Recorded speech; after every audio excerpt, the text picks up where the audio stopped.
Welcome everybody to the channel. My name's Danny, I'm one of the founders of Empower the Invisible.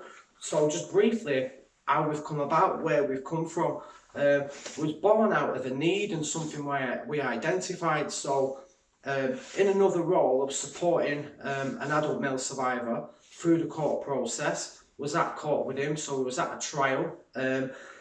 So as the guy who we were supporting is stood in the witness stand, you've got the paedophile over in the dock. The guy who we're supporting is a pretty big guy, in his 40s. The paedophile's now in his 60s, frail guy. Our guy's pretty big, pretty well set, just an average healthy kind of looking guy, really. We could see the disbelief unfolding throughout the trial, in particular from the jury. The jury was thinking, how has this guy abused him? What they didn't take into consideration is the guy that they seen stood before them, the man in the witness stand. He was 11 at the time when the abuse happened, and you could just see him look at, judging it kind of like physically. How the hell has he done that to him? Look at the size of him and look at the size of him. What they didn't see underneath was the invisible child. Who was stood in that dock was an 11-year-old boy. As the case unfolded, it got took no further. It got no further action, and it's like, what can we do about this? How can we start a campaign to make a difference? The jury are 12 members of the public plucked from society, who weren't making this connection and weren't seeing that invisible boy within. So what we did is we started off with a campaign. So I put a photograph up of myself at the time I was abused, and a picture of me up now, to help people make that connection.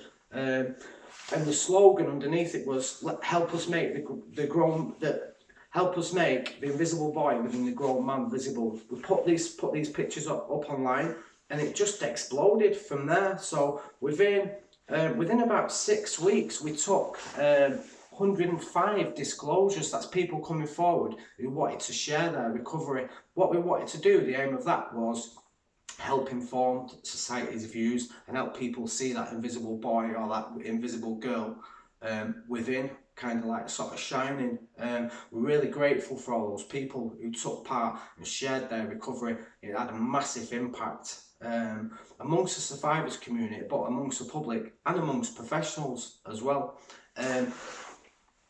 All those pictures that come in, we turned into posters, both male and female. We did an exhibition over in Lancaster, which was a massive success. There was around about 100 people who came over the Friday and the Saturday, and it's like, right, what's next? How can we bring these pictures to life and make them pop, basically? So what we decided to do is reel to reel, so REAL to real. So what we're doing is we've asked people to go through the A to Z's. So what we're doing is we're running through the 26 letters of the alphabet. So A could be for anxiety, B could be for bravery, C for courage, D for disclosure, E for empowered, and so on and so forth. So we've got the 26 people in now, and what we're doing is we're doing 26 5-minute short clips about an issue that's relevant to that person. What this also equates to is, and as well as an exhibition and as exhibiting it at the end, what we're going to do with it is use it as an online resource on YouTube. So any survivors that have disclosed, maybe struggling with a specific issue, anybody who comes to the peer support may be questioning the self, questioning the sanity. What it's about connection. So, if somebody's struggling with anxiety, they can go on our YouTube channel, on this channel, go on A and look up A for anxiety and read about someone's personal experience. What this will do is help form a connection for that person, so they can identify with that issue and basically not feel alone, and feel kind of sort of part of something. And hopefully this will help them, make an informed decision, or help make an informed decision about getting into recovery from childhood sexual abuse.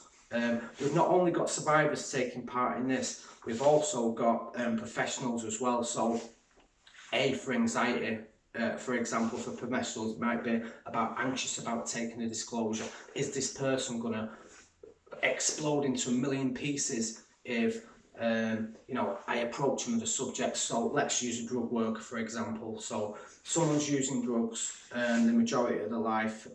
They've got a core issue or a core issue of a childhood trauma, sexual abuse that happened, and that professional might be anxious about asking that question.